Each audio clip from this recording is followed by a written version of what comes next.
But after my parents split, mom decided to move to H-Town. My upbringing is partly Houston, partly CMB. Rest in peace, my big cousin Shiz Dog. You know, this guy was the epitome of the streets. The name still ring bells, man. You know what I'm trying to say? Like, I can't explain to you that I came from a family where these guys was, that's all I seen. I'm in a space now where I feel like that shit is all a trap, right? And I think that unfortunately we in a space now where we old enough to know, like, damn, like, we done lost so many people either to the grave or to the prison. Like, it's understandable that though that pathway might have seemed lucrative at the time, in the long run, the shit just don't pay off, dog. Right. Even down to the CMB politics. You know what I'm saying? I never got involved with the NC versus Port versus Coast versus, dog, we CMB, and the hood too small to even, though I do understand the politics involved. Yeah. And I understand the sensitivity, and people done got shot, robbed, lost lives. A lot didn't happen behind that. It would be remiss for me to act as if that don't matter. Right. But in the big picture, it don't matter. Because this such a close-knit city that in order for us to get to that highest level, it's gonna require everyone here to see this from a space. And when I say everyone here, I don't even mean CMB. I mean everyone from the state, bro. Because I'm under the belief that a rising tide lifts all boats.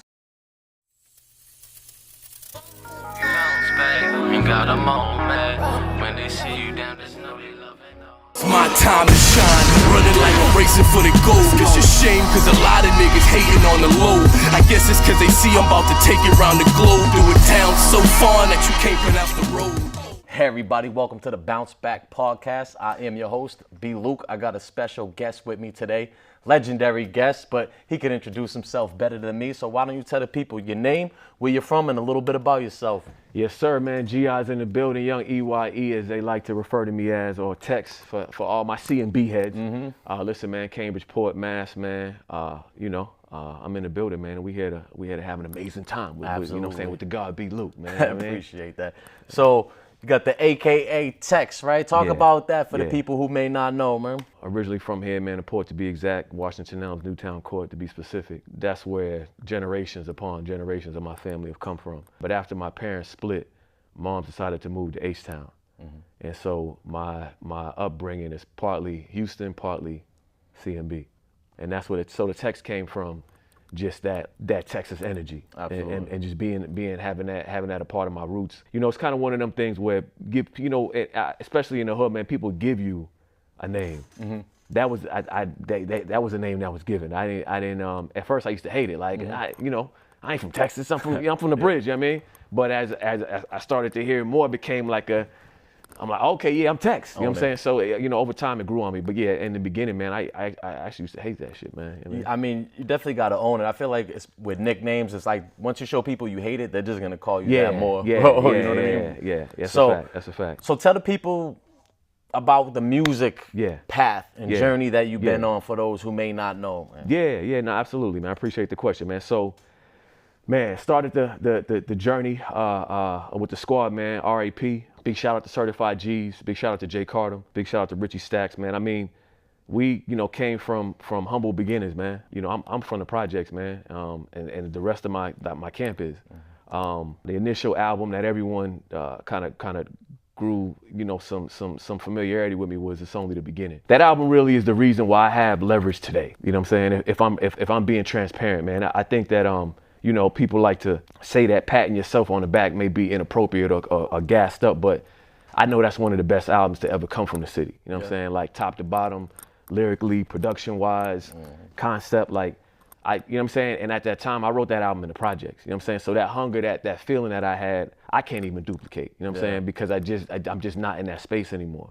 Essentially, that's where it began at. And then now, I'm multiple projects in multiple business endeavors. But that initial beginning is essentially why we sitting here now. You know what I mean? You know what I mean? Yeah. I mean, I think that's one of the best albums that I have heard, regardless of local or not. At least one of my favorite ones. And like you said though too, for like a local thing, the production was clean. Nelly Pro Tools, he did all the production. Not Jay Carter, man. 100%. I mean, 100%. Now, but you're not far off though. Nelly Pro Tools did all the recording. Though. Okay. I recorded everything. Well, I recorded the majority of it. I think the beginning of that was actually Cyber Sound. Big shout out to homie Jeremy. I haven't talked to Jeremy. Exactly. I haven't talked to Jeremy in a long time. That was our original engineer, and that was our original studio. And then we would kind of progress to link with Nelly Pro Tools And so that the album predominantly though, yeah, it was mixed with him. So he was still in the picture, bro. Yeah, Okay, he was still in the picture. So talk about the Jay Cardin relationship. He did every beat for the whole He thing, did or every, most yeah. of them. Yeah, no, he did everything. That project is at that time, man. Cardin was producing the whole projects for the whole camp. Myself, Certified G's, even extended family like ST the Squad, Terminology, Easy Money. Like he did multiple full length Jay Cardin projects, and mine was obviously one of them. You know what I mean? Okay, so yeah. I mean, talk about what made you guys decide to link for that. How did you know him and everything? Yeah, like nah. that? So I mean, we just linked from CMB, man. You know, this is something that happened. Everyone is now kind of grown and evolved. Certified G's, and now they got into amazing songwriting. Cardin still produces. He been doing a lot of stuff overseas, international. It's just been an ever evolving process, but. We just initially linked, man, through the music, man, CMB. I mean, we all grew up together, though, you know what I'm saying? Absolutely. Cardin came along a little bit later, but like myself, CG's, we've known each other for a long time, bro. And so the music was the initial unity point, and then that's when we started the squad, and then the squad led to us just making music, and then the music led to us making albums, and then just kind of just you know what I'm saying? You just think of a tree and you just keep pouring water onto it, and eventually. I'm here now, you know what I'm saying? Absolutely. Yeah. So talk about the terminology feature. How did that come to be? Being from Lawrence, you being from Cambridge. Yeah. So the term feature actually, to be honest, man, we go back so far. I can't even remember the initial introductory point, but I do know that all of us knew him. I mean, I still rock with term to this day. I just was with Static 2 days ago. It's just been an ever evolving thing. I think the synergy in music, man, especially at that time, like. The way music out here is kind of like graduating classes, right? So like high school or you class of this, a class of that. We all kind of started in that class. So anybody who kind of came from that class or era, we was all doing similar shows together, whether it be Middle East or wherever, any of the locations we would frequent. We were running in, like if you was making moves, it's like today, you run into these people, man. You see them at spots. And if they got dope music, it's only a matter of time before. Yo, where you from? Oh, I'm from I like this shit's hot. Like let's work. And it only helped us that we had a producer. Absolutely. You know what I'm saying? At that time, like nowadays, you can go to YouTube and get any beat you want. Type in G-Eyez type beat, type in Lil Baby type beat. You can get anything you want. At that time, if you didn't have an actual producer, dog, it was gonna be hard for you to you know what I'm saying, to climb out of that. And we was honestly, man, I think back then we was probably we probably didn't even understand how fortunate we had it. And looking back on it, hindsight 2020, sure. that actually probably gave us some leverage that other people didn't even have. You know what I mean? And that was the era of like hard mixtapes, physical copies. Even like online wasn't really a thing. So talk about like the difference in networking back then as opposed to now. It seems probably a little bit easier now because you could message almost damn near anyone. I don't know if they'll see it. You're absolutely right. I think with the evolution of social media and the internet, what it's done is just connected everyone across the world. So at one point, you had to be in a specific region, right? And the sound was regional. So if you was from the East Coast, you sounded East Coast. You connected with those on the East Coast. If you was from the West, same. If you was from the South, you know what I'm saying? Like. The internet has created a tool where it's like the web. You know what I'm saying? I can connect with somebody in Cali, in Japan, in Germany. It don't really matter where they from. But what I will say though is the essence of it, meaning the relationship, that ain't changed. You know what I'm saying? So, doing what you say you're gonna do, being a solid individual, standing on your word, being who you say you are, that shit ain't gonna change, dog. I don't care how the internet evolved. If you're not standing on it, and if you ain't following through, and today would be called business practices, I just call it just being true to who you are and being a stand-up individual. You know what I'm saying? And I don't care if that means I'm gonna meet you to go out for drinks that night, or we got some business endeavors. If we gonna talk about it, we gonna be about it. If not, we're not gonna move on that. And I think that hasn't changed. Because I think probably about 75 to maybe 85% of where I'm at right now is all based on relationships. You know what I'm saying? And obviously the music was the selling tool to get me in the room. But the relationship of just being a solid dude, man, of just being like, okay, dude make great music, but he about his business though, man. He gonna pull up. He go like, yo, B, we pulling up. I'm not. You know what I'm trying to say? It's not a matter of whether if, it's when. You know what I'm Absolutely. saying? So speaking of when did you make the decision to actually start making music? I feel like everybody listens to music at one point or something, right? But not everybody wants to create. So like, talk about that process. Man, I was truthfully, B, man, I was actually born to do this, man. You know what I'm saying? Like and I know that sounds cliche, man, but it chose me. You know, you understand? Like in order for me to have to endure what I've endured to get to this point, man, it can only take God. You know what I'm saying? Yeah. Like if I'm being transparent with you, bro, because there's times where I'd be lying to you if I said, damn, I don't know. You know what I'm saying? Like I don't know. Like is it panning out? Is it working? Like is there an impact? And every time God will motivate me to keep pushing. And I think that's because it chose me. I didn't choose it. You know what I'm saying? So I think that a lot of people can make music, but I think that there's a certain X factor there where the music is one thing, but the hustle is sold separately. Absolutely. And you can't buy that. You there's a drive in me that I can't even explain. Absolutely. You know what I'm saying? Like there, I may go a day or two and feel down, but then I wake up and I'm like, I'm you know what I'm trying to say? And that sort of thing I can't teach that to somebody. I can teach them how to rap, I can teach them how to write bars, I can teach them how to do business, I can teach them but I can't, the drive, the innate hunger, the hustle, that shit can't be taught, dog. Absolutely. You know what I'm saying? So I mean that album, It's Only the Beginning, has a lot of that hunger, reality, rap, time to shine. You can feel it, you can hear it in your voice and everything too. So like, what was going on in your life at that time for you to be so hungry? Man, I was in a place where, well, first off, I was coming out the projects, man, and everybody around me, that was the energy. You know what I'm saying? That was the energy. I mean, rest in peace, my big cousin Shiz, dog. You know, this guy was the epitome of the streets. The name still ring bells, man. You know what I'm trying to say? Like, I can't explain to you that I came from a family where these guys that's all I seen. I'm in a space now where I feel like that shit is all a trap, right? And I think that unfortunately we in a space now where we old enough to know, like, damn, like we done lost so many people either to the grave or to the prison. Like, it's understandable that though that pathway might have seemed lucrative at the time, in the long run the shit just don't pay off, dog. Right. But when you in that space, man, in that mindset, and at that time, and at that age where you're, influenced by what's around you, I happen to be, my literal family was, like, you know what I'm saying? So I really didn't even have a choice, bro. I think the blessing for me was when these guys that I'm talking about that was so intertwined in the streets started hearing my music, they started pushing me in that direction. Like, oh, nah, we got that. Yeah. Just come over here. You need some money for the student. Like, what you need, bro, because you're going to get us out the hood. And I think that hunger and that initial experience is what kind of created that. But to answer your question directly, man, it was just the time. It was the environment. It was the energy of that space.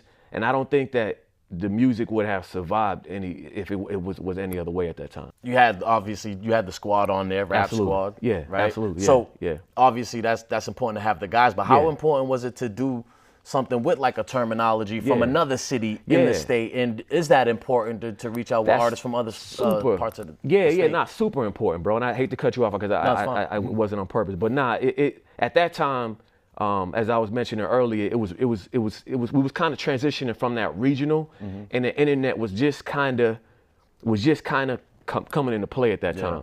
And so us linking with Term and Easy Money and ST and Dre Rob, that era was important for us because at that time there was a big stigma between if you was from the Bean or if you was from Cambridge or if you was from Lawrence, and in hindsight we all know how that's small-minded thinking. That's low vibrational energy that we didn't understand. You know what I'm saying? But at that time, it was very territorial. Yeah. And so, man, I wanted to step outside the box because of those Houston ties, right? So when I'm seeing artists like Lil Flip or Paul Wall or these guys that became popular around that time, they was from different hoods that didn't like each other.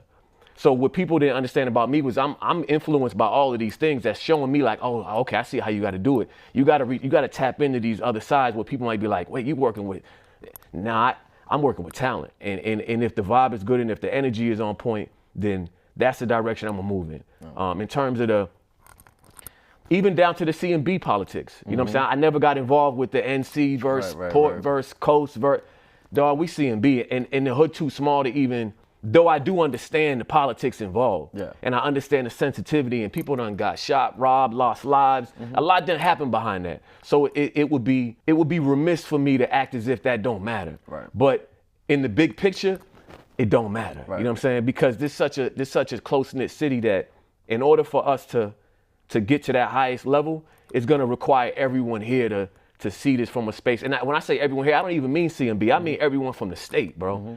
Because I'm under the belief that a rising tide lifts all boats. Absolutely. So, you know, it is what it is, man. So, I mean, at what point did you get to feel that feeling that I was born for this? Was it that It's Only the Beginning album, and like at what point?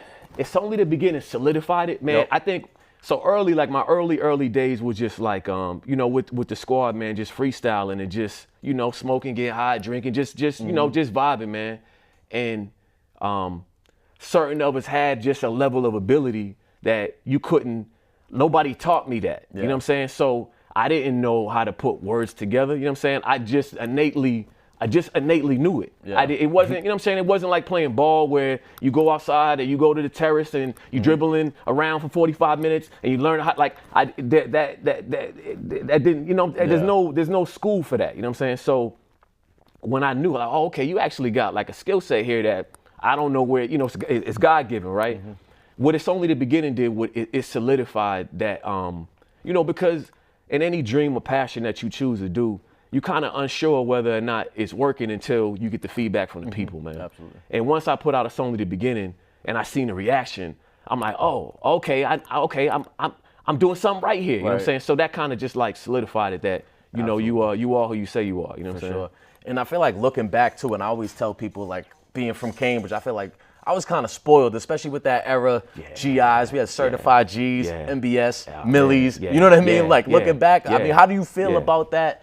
Looking back, man, that was such a cool time, and it was right before the internet was really popping, because these are like physical copies I remember having, and I always feel like I was definitely spoiled, bro, as a hip hop fan. No, that was probably for that era. That was like the golden era of like C&B, man. Yeah.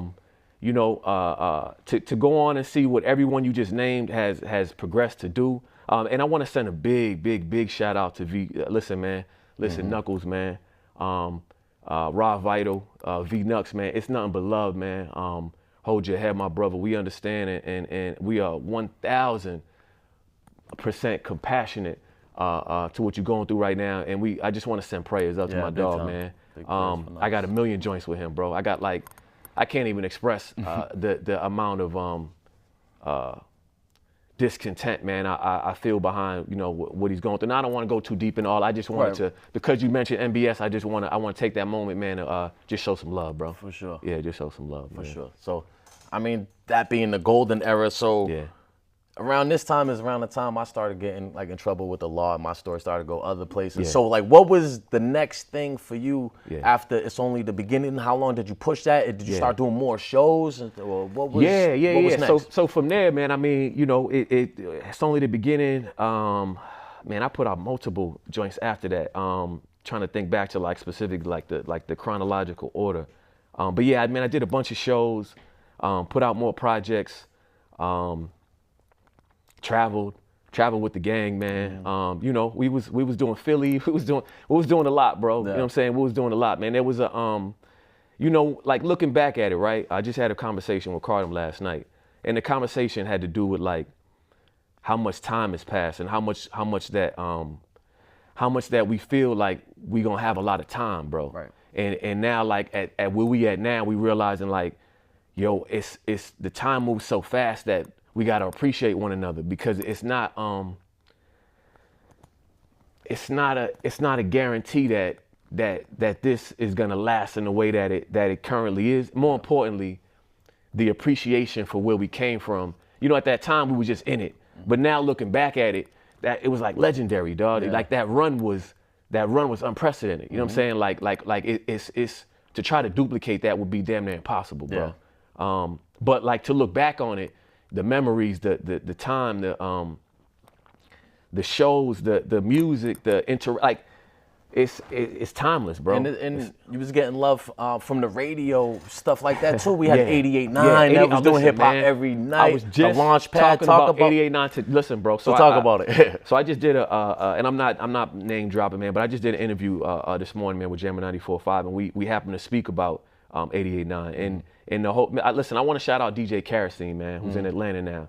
Was a big component, man, for WERS 88.9. I'm actually when we leave here doing another college station, man. But the point I'm making is that era, bro, that run was, listen, man, especially for the jails. Yeah, you know, like I crew. can't tell you how many calls I got from that era where they're like, yo, I just heard you on the radio, G. Like, yo, keep going, dog. Like, that shit motivated me, dog. Like, you know, for all my niggas behind the wall, man, like that was a time where before streaming, right? So you had to, like you said earlier, it was either a CD or you was listening to 88.9 or you caught the Launchpad on Sundays. Like, there wasn't really a way to catch this music unless you was like intertwined in the street circle where you would be able to catch the hand to hand at the barbershop or know who got the hot shit, or you was locked and you was listening to niggas and then you came home and it was like, oh, dog, I was hearing you on the radio, you got that shit. Yeah. And I can't tell you how many times I run into niggas and they be like, yo, you G? Dog, I was listening to you behind the wall, my nigga, yo, you got that shit. Right. And that shit motivated me, bro. You know what I'm saying? Like it let me know that what I was doing was touching people and pause. You know, we in a new era now, you know what I mean? Right. But it let me know that it was affecting people in a positive way, bro. You know what I mean? Absolutely. Yeah. So that was to the era before like YouTube was big, but I still remember you had the you had a couple videos, right? You had the coming out of Cambridge, the Nas. So like, how important was that to start getting the visuals? Is that something that you saw like ahead of time before the YouTube switch? Nah. So this goes back to what I had mentioned earlier, man. We was fortunate as a squad, man, because we had a producer, we had videographers. Big shout out my dude Raph Mose. I just spoke to him recently, man. He just got married, man. We had a special time. He's having a daughter, man. So big congratulations, man. Sure. But we had a videographer, we had engineers, we had producers. We didn't even understand you know what I'm trying to say? Absolutely. Like like if this was the table that you sitting at, we had everything there, bro. Right. And it was at our disposal. And looking back at it, it's like, damn, we really had a lot. But I can't tell you that it was some genius idea, bro. We just had the tools, and what I'm good at is I'm a person that can see everybody in the room, right? And I can take everyone's best attributes and figure out how to put it all together like a puzzle. Yeah. And then get the machine to work so like we all moving in unison and move, like that's one of my strong points, right? So when I see, okay, we got a producer, okay, we got a videographer, okay, we got studio, yeah, all right, so let's start getting these visuals working. That's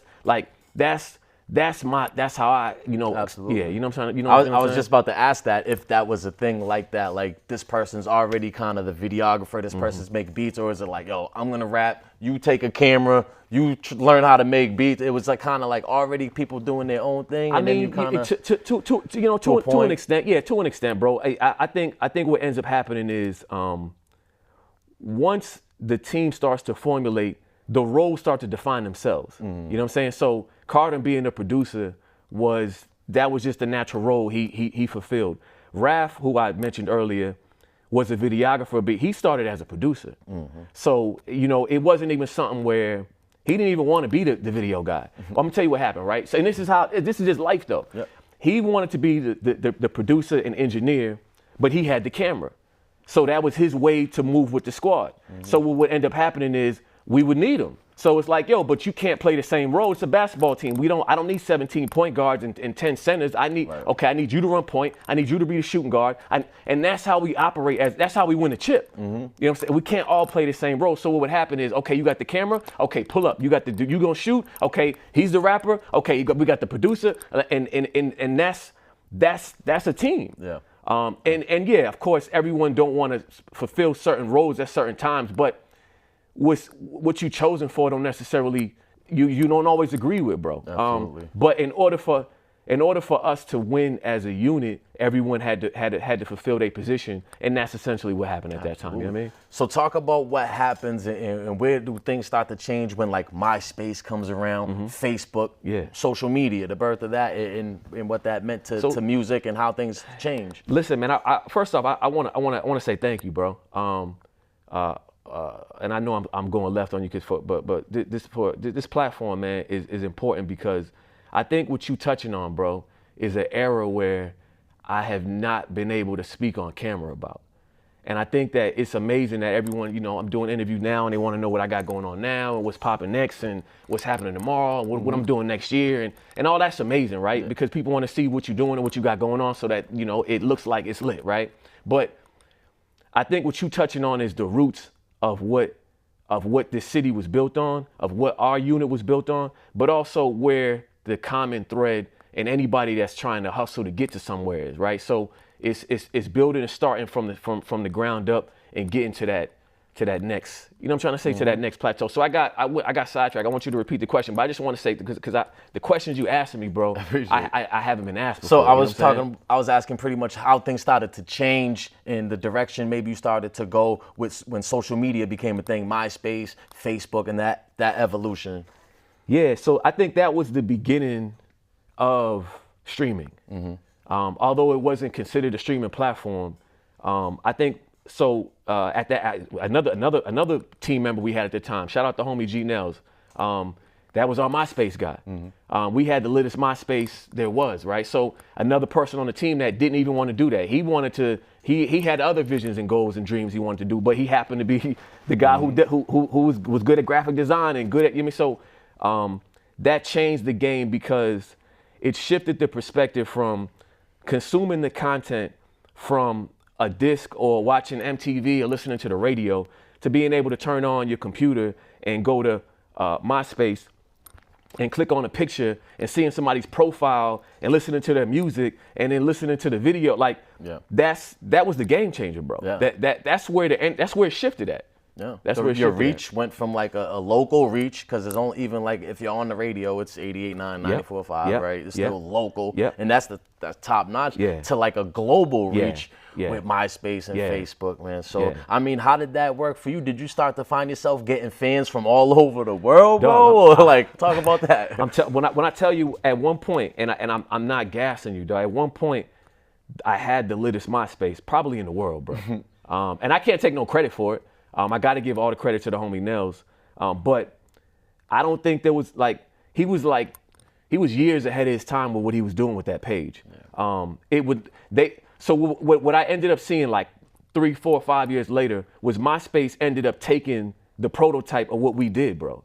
But he had let's say the cell phone, they call it jailbreaking. What he did was put code on top of it hadn't been done before, bro. And so he jailbroke MySpace. You know what I'm trying to say? Like this, I don't even think people understood what he was doing. I understood what he was doing, but my point in saying that is, when he did that, I know it, dog, I can't tell you how many people I caught attention from all across the world, not even for the music, just for the MySpace. Like, yo, who did this MySpace, bro? This is I never, so you absolutely right, bro. Absolutely right. Yeah. That's crazy. So let's talk, we're going to bring it back a little bit, right? Let's talk about the move to Texas again, right? We're going to start with that. You said your folks is split up and then you had to move to Texas. Like, at what age were you when this went down? Man, and how did you handle that transition? I'm sure you were young. Yeah. So I was in elementary school, bro. I can't even tell you the exact age.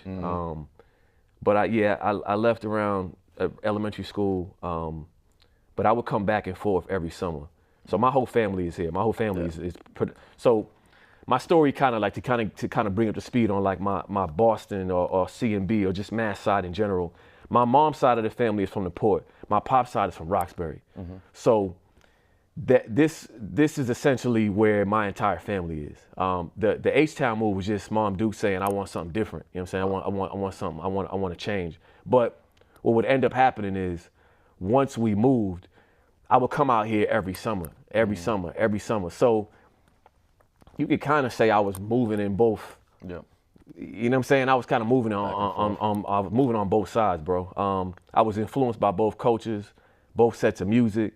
but more predominantly here because it's obviously being where I'm from, and then also, being influenced by my family and older cousins and people that I looked up to at that time.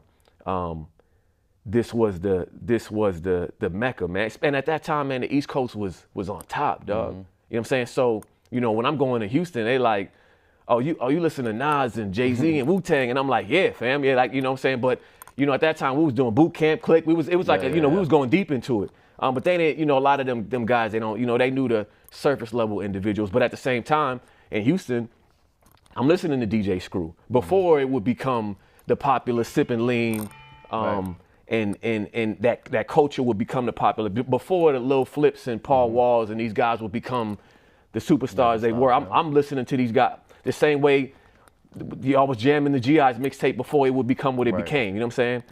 And that sort of dichotomy was what molded G-Eyez. You know what I'm saying? Absolutely. So I mean, how did you take to the city of Houston after moving, right? Like you said, everybody's up here. It's not like you're moving down south and you're being welcomed by a bunch of family. Did you feel like you didn't fit in, or like what was that transition like?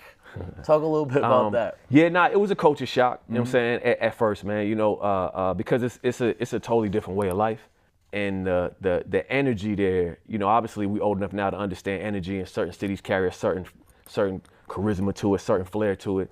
That was just a slower place, a slower paced place, and it's just a place where things move different, man. Energy different, vibe different, people talk different, walk different, they move different. So that shift, took me some time to get adjusted to. But what ended up happening is it ended up giving me an energy that nobody else had. So it became like the popular thing. You know what I'm saying? Because I'm coming out there with the East Coast fashion. You know what I'm saying? Everything I'm doing out here, we doing first. Right. So when I'm coming out there, they not up on Tim's, they not up on Avies, they not up on So when I'm coming, it's looking like I'm and they thinking, oh, you look like the dude from Belly, like. Right. Oh, and we was doing it years before that movie came out, but I get it. That's what y'all know. That's your reference point. So for me, it just it made me look like I was lit. You know what I'm saying? Like the dude from the East Coast. You know what I'm saying? So That's what's up. I mean, how would you explain to people when they would ask about like, yo, how's Boston or how's Cambridge? They probably didn't even know Cambridge when you tell them that, you know what I mean? No. But like, how would you explain that to them? Were people interested in they definitely were because of the influence that the East Coast had on music. I think the entire world was infatuated with East Coast, period. You know what I'm saying? So, no matter where you was from, you in the same way that the kids now look up to the South, you know what I'm saying? Like it's just the way that the culture moves. I had that energy. So for them, it was just kind of like you the trendsetter. You know what I'm saying? Like because I'm doing everything that we doing here. I'm seeing it here first though, but I'm bringing the culture to them. Yeah. And then they like, oh, you're the trendsetter, and I'm thinking, I guess, but really I got it from someone else. Right. You know what I'm trying to say? So I think more or less it was just more like an appreciation for just that East Coast spirit. It's a term I came up with. It's called East Coast hostility, but the Southern hospitality is a different type of energy, and so that East Coast hostility just it exudes from our pores, bro. Right, you know what I'm saying? It don't, you just know. You're not from around here, B. Like it's just, you know what I'm saying? Absolutely. So, my dad lives in Florida, and I go down there too, and it's like they think people are like so rude. I'm like, or aggressive. I'm like, that's just how we are, bro. It is mad aggressive. Yeah. You gotta be, I guess. You gotta be. You gotta be to be heard. So I take it. Like you said, you would spend the summers back up here. So you're going to school down there, right? Yeah. So talk to me about like, how was that? How did you do as a student? Like as far as the work, the grades, and like behavior, was everything smooth? Nah, I wasn't the best student, man. School-wise, extremely smart, but I never really liked school, man. No interest for it. Yeah, it wasn't a place that I was able to. I liked the social aspect of school, the shorties and the vibe, you know what I'm saying? But like, doing essays and writing papers and doing math problems. That really wasn't my, you know what I'm saying, wasn't my thing. I would later grow to like to read and like to do them kind of, but things that I like to, that I'm invested in it, whether it's business or, self-help things that I want to, try to get better at. But I wasn't the best student, man. I think it's some of that natural, like, confrontation or just being told what to do too. It's just like if you're told to read, it's like I don't want to read. I don't want to eat broccoli. Even though you get older, you want to read, eat broccoli, eat healthy. You know exactly. That's that's the truth, dog. So what about sports? Did you play any sports down there? Anything like that up here? Yeah. So I mean, just coming from here, man, you naturally either gonna play, you gonna hoop, or you gonna play baseball, you gonna play football. I chose to play basketball. And that was kind of nice, man. You know what I'm saying? Yeah. I never really pursued it, like, till its fullest extent, man. But I grew up, I was hooping, man. I never really took it past like high school, but yeah. So what do you think are some things that, a young man can get from playing sports and then like applying maybe some of the same concepts such as teamwork to like real life and Yeah. Now, so what sports taught me, and this is where I actually do, and I see where you're coming from. Sports taught me discipline. To this day, dog, I got up at 5 o'clock this morning. You know what I'm saying? Worked out but I had an interview at 10. Like I just operated at a different frequency, bro. I eat right. I exercise. I read. And it's not because I'm trying to be better. I just know that that's what separates the good from the greats. And so for me, I think that sports was like the initial teacher to discipline, but also really teamwork though. And I think that it's important, even if you don't want to be a sports athlete professionally. I think that if you have kids and you have the opportunity to put them in sports, I think those disciplinary tools that it teaches them, even if they play elementary school, middle school, high school, it really don't matter what level they make it to. Absolutely. But the discipline, the focus, the drive, the teamwork, the sportsmanship, the learning how to lose, the learning how to win. These things are important seeds, what I'm saying, that you need as a youth to grow. Absolutely. And everyone obviously ain't gonna choose to do that, man. Especially now, I know sports ain't the most popular thing. They want to be entertainers, they want to be rappers, they want to do everything, they want to be streamers, they want to be YouTubers. I understand that the sports ain't as popular as it once was, but I do think the tools that you learn in sports are still extremely, extremely important, bro. Okay. So you stay down there until you go to high school. You went to high school down there? I went to high school, yeah. And did you graduate high school? I graduated high school, yeah. Okay, what was that experience like? I mean, was your mom proud? I mean, she moved you away, you graduated in high school. Was that something maybe she didn't expect from you? So I mean, that's a good question, man. It's probably the first time I ever even answered this question. So I barely graduated high school, bro. Like literally, like I had to go to summer school. I didn't walk on the stage. I didn't throw the cap in the air. Yeah. I didn't experience that. But that was partly I just wasn't the best. I didn't like school like that. So why was that important to finish, to take the extra step and go to summer school and all that? When a lot of people they don't, they just say F it and drop out. Yeah, so I'm kind of innately, man, one of them people that like if I feel like I'm challenged by something.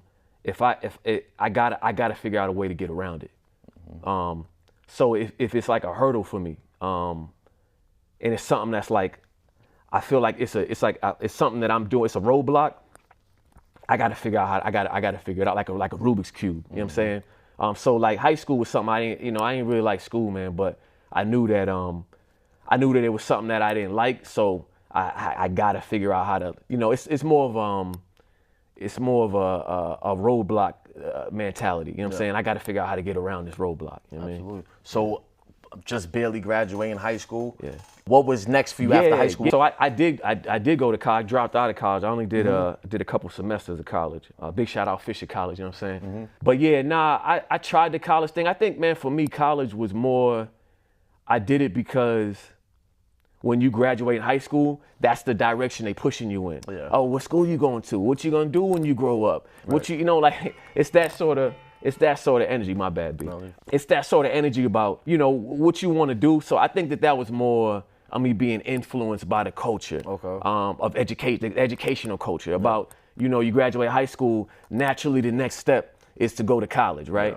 So I did that and I tried it, bro, but it just wasn't for me, man. And so I want to be clear though, because I need everyone watching this to understand that just because it wasn't for me don't mean it's not for you. You know what I'm saying? And I don't want to promote the energy where I feel like what I'm saying is the right way. You know what I'm saying? I think that if you feel like college is a necessary tool for you, high school, whatever level of education you want to get to, I think that you should go based on how you feel, not anybody else. Even me saying I got influenced by others to go to college, that's a decision I should have made on my own. Absolutely. So even me saying this to you watching, whoever's watching, this decision got to be on you. Whether you decide to go to trade school, whether you decide you don't want to do it, you want to open a business, whatever you decide you want to do. Don't let nobody else influence your decision on whatever sort of level of education you want to take it to, man. Absolutely. You know what I mean? So we talked about it's only the beginning. Yep. Now we're here in the present. Yeah. So what's the album you got coming out? Yeah, When is it coming out? Yeah. Talk a little bit Yeah. about that, where Yeah. the people can find it, where they can find you and all that. Yeah. Even though I'm going to put a screenshot up in the beginning anyway, Yeah. because if you stuck around this long, thank you. But, I know a lot of people's attention spans are not that long. So. Yeah, no, it's all good. So the new album, To Know Me Is To Love Me, is a new album, September 19th. September 19th. Yeah. And that's going to be out on all platforms. Yes, sir. I mean, Yes, sir. what about YouTube? You got any videos that you're shooting that are off of the album or already I'm shot? No? Currently 3 singles in. A new single out right now, Nights Like This. The visual to that will be out on August 29th. Okay. Don't quote me on that because I ain't looking at a calendar. But yeah, that'll be out August 29th. The album will be out September 19th. And, we're just keeping it rocking, B. You know what I'm saying? So, I mean, what can people expect from this album? So the new album, To Know Me Is To Love Me, September 19th. This album's for the ladies, you know what I'm saying? So all my shorties tune in. Throughout the course of my career, I've done a lot of rapping for the streets. I've done a lot of rapping for the fellas to let them know that, I really do this at a high level. The biggest request I've gotten from the ladies is, man, you a fly dude, man, give us something for the ladies. And I've done that on records, as you know, it's only the beginning. I'll give you splashes of it, you know what I'm saying? So just so they know, like, yo, I can do that. Don't get it twisted. But I don't think that I had ever really dedicated a project that was like, you know what, let me do something for the shorties, man. And I'm a fly guy, you know what I'm saying? So, we gotta run that lane. So yeah, this specific project, I really, really wanted something that the fellas was gonna respect, but the ladies was gonna love. So, why was that important to you? Was it just because this is what the fans are asking for? Is this something you kind of wanted to do before? Maybe did it feel like the time was right to talk about that? That's a great question. I think it's all of the above. It's all of the above. I also think it's just the evolution of my artistry. At this point, B, I'm like maybe 4, 5 albums ready right now, and that's just one of them. So, I kind of make albums now like movies. So the theme of this one would be the love story. That's the theme of this album. Other albums have different feelings, but this specific one is for that. But yeah, I think it's just the evolution of the artistry, man, and just being like, you know what, let me, as I alluded to earlier, let me challenge myself to do something a little different. That was something that I always got a request to, and I kind of shied away from it just for the fact that I wanted to still prove, I can rap at a high level. But I know they know that now. You know what I'm saying? So, let me show another side of myself. If they not, they better get familiar, right? Absolutely, man, absolutely. So there's a lot of ups and downs, like you said in the game. Absolutely. So talk about, I guess, one of the lower lows that you were able to persevere through, or get through that. Yeah, nah. So I mean, listen, man, this game is a roller coaster ride. You're gonna experience. Listen, man, I didn't experience every high you could experience and every low. And what I've learned is to never get too high and never get too low. I try to stay somewhere in the middle. Meaning, if I accomplish a huge feat, my head ain't in the clouds. I'm not in a space where I feel like I'm above anybody. I also don't get stuck in that space. Meaning, like, okay, I did this up here, so I can't come down. Like I don't operate but I also don't, if I'm experiencing a low or a time where something ain't going in the direction it should be going in for me, I don't stay down there either though. I pick myself up. I try to stay somewhere evenly keeled in the middle. And in terms of like an experience, I think my darkest moments have come from life. I've been a person who unfortunately, man, has lost a lot of people, man. Some to the streets, some to natural causes, some to health. And unfortunately, man, I've had to deal with just a lot of death in my life, man. And I think my toughest journeys have been that. You know, yeah, have I experienced things in music and setbacks and failures, but for me, man, anything I failed at in music, for me, is never a failure. It's a lesson. You know, I've actually learned more from my failures than any of my successes. Absolutely. You know what I'm saying? Like my whole new thing is like failure isn't the opposite of success. It's actually an ingredient in the recipe to success. I mean, how do you feel about that, man? It's a stepping stone toward it. Absolutely. Yeah, you literally got to fail your way to success. There ain't no other way. You got to, no way around you know what I'm saying? There's no way around it, dog. Like you got to, because the failure is what teaches you not to put your hand on the stove. It's hot. Otherwise, you wouldn't know. You know what I'm saying? Because you could see it and feel like it is, but you could go down that wrong path or that wrong turn. But really, until you do it, somebody could tell you, yo, they doing construction down there. I wouldn't take Main Street. But you know us, man. Yeah, no doubt. You know what I'm saying? Cool. I'm gonna do what I want to do though. And you gonna take Main Street, even though homie said don't take it. And then you gonna see the construction and be like, damn, I shouldn't have took Main Street. You know, and that's a mundane, example of it. But the point I'm trying to make is that the failures and the setbacks really have only taught me and raised my awareness in my game, man. Absolutely. Yeah. So dealing with like loss in life, right? How much is music a part of like the grieving process? Is it like, do you get into like a writing zone and you more just listening, or is it not a part of it at all? Do you kind of? Nah, it's a huge part. I think music is probably for me the biggest tool for me to express myself. I think that everything that I've done musically, I'm kind of one of them people that I got the ability to put my emotion into the music. And so any loss I've experienced or any setback I had to overcome has been expressed through the music, because it's like a form of therapy. Absolutely. You know what I mean? Absolutely. So, I mean, talk about some things you might have learned about yourself throughout this process, music, life in general. What are some things, like looking back, being a little older, able to reflect on life as we are, some things you learned about yourself?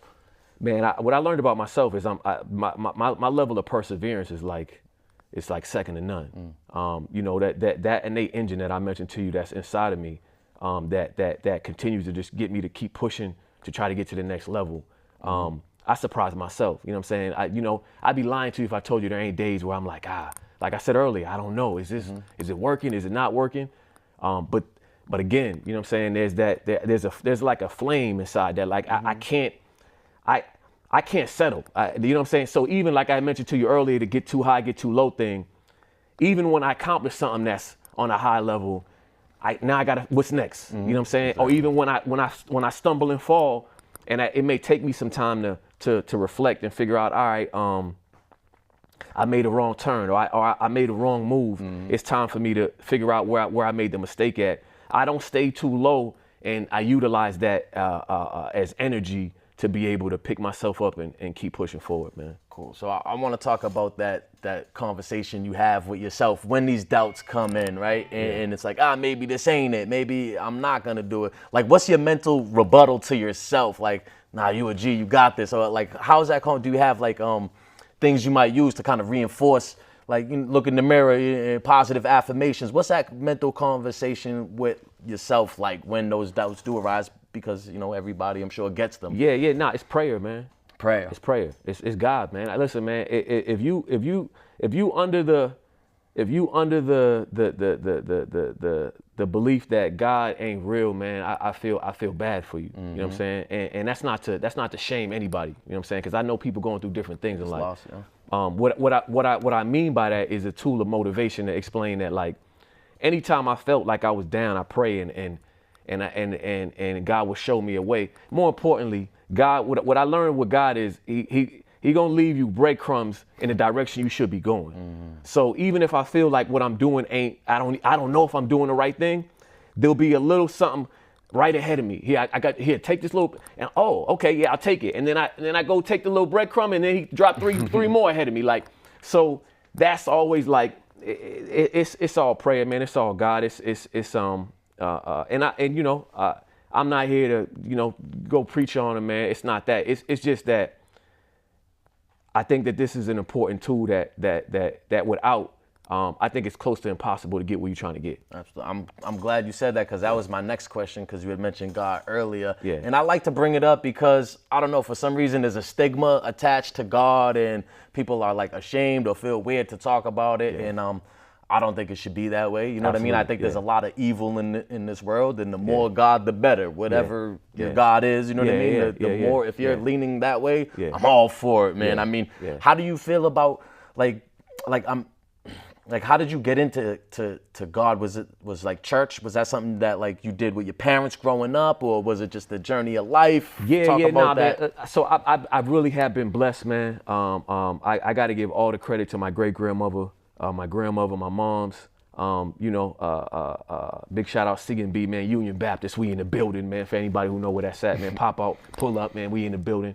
I'm not ashamed of expressing my love for God, man. Not because I feel like I'm better than somebody who don't believe that, but just because I understand the value in what God has done for my life, man. And I think that it is it's the seed of everything that. Look, man, I'm not, you know what I'm saying? I'm not here to like I said, go into preacher mode, because that's not ain't even my MO. But what I do want to make a point and make sure that it resonates is that there is nothing without God.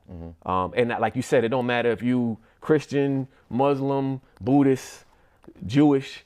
I'm not even one of them people that like I honestly don't believe in the division that religion brings. Yeah. I think that as long as you following whatever specific religion you trying to get to God, I think that's what you should do. Absolutely. So, it is what it is. Absolutely. So talk about like what's next for you. Like, what are some of your long-term goals, short-term goals in life, in music, moving forward? Yeah, so I mean, new album, man. To Know Me Is to Love Me, September 19th. Musically, man, I mean, I've said this once before, man, but I'm trying to, take it to the highest level it can be. Yeah. I know that may sound like an overstatement, or that may sound overly ambitious.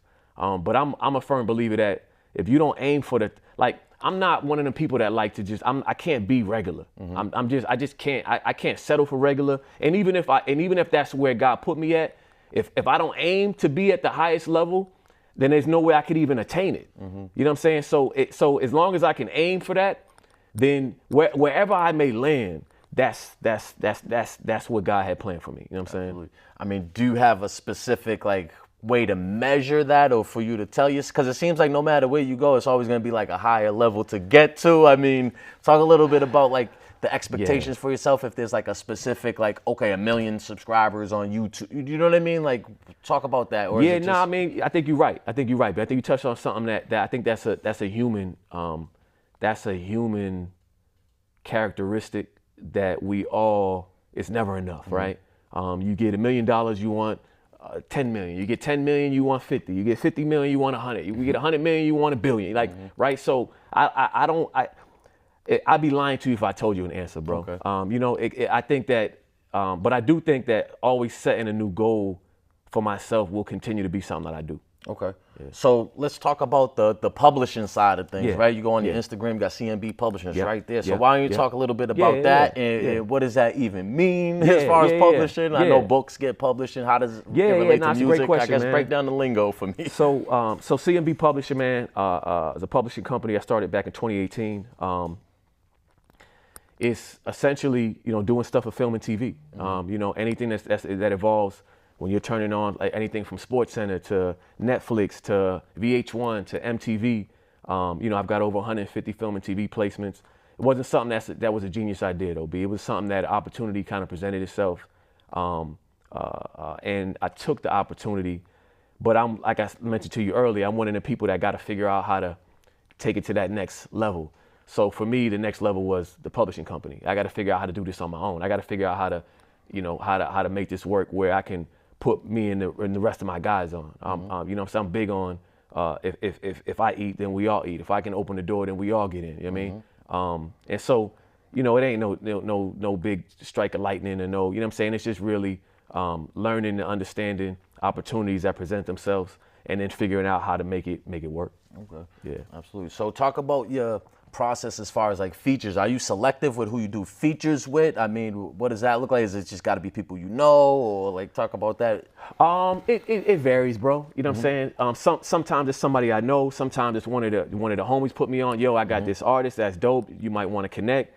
Sometimes it's somebody I see online and I rock with them. I might reach out. Sometimes they reach out to me. It varies, bro. You know what I'm saying? It varies. So they got to be dope though. That's the only bottom line for me. You know what I mean? Okay. So what about as far as like Houston, right? If you had a chance to do like a feature with some of those guys that kind of will pop in and made a big, or maybe there's other artists out there that you would like to do a feature with or notice coming up, or talk a little bit about that.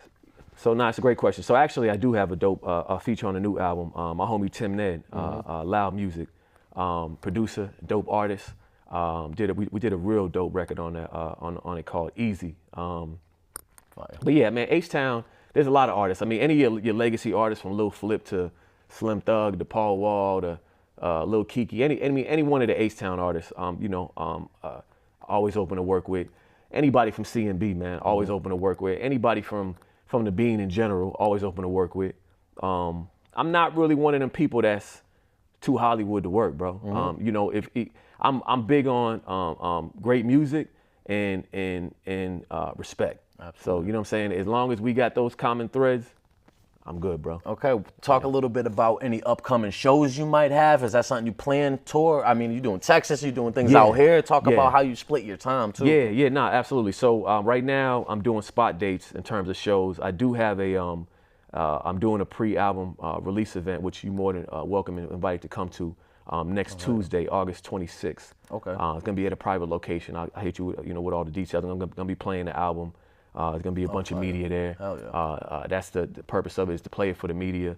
And I know you're like, I'm out the hood, but you now media now. Right. I know. So it's for journalists, for media, for DJs, for artists. And so that's what's like literally on the front of the play. But yeah, spot dates, and then in terms of like a solid date, I'm performing at the Loud Music Festival in Houston, Texas on November 1st. Nice. That's what's up. Yeah. So make sure you get to Houston to go see that. H-Town, man. In the building, man. Southside, stand up. Yeah. Man, we touched on a lot of things, bro. I don't know if there was anything that you wanted to touch on before I let you go, here, bro. Man, listen, anytime you need me here, man, you do the realest interviews, man. Listen, man, I've been watching what you've been doing, dog. I salute you. I think that it's important, man, because I think you're giving not only those who's coming home an opportunity to be able to tell their story, but I think you also provide an educational tool to show, like, yo, there's other ways you can do this, dog. And I think that it's important that we have some balance in the content that's out there. I think that is dope. We got the hip hop content, we got the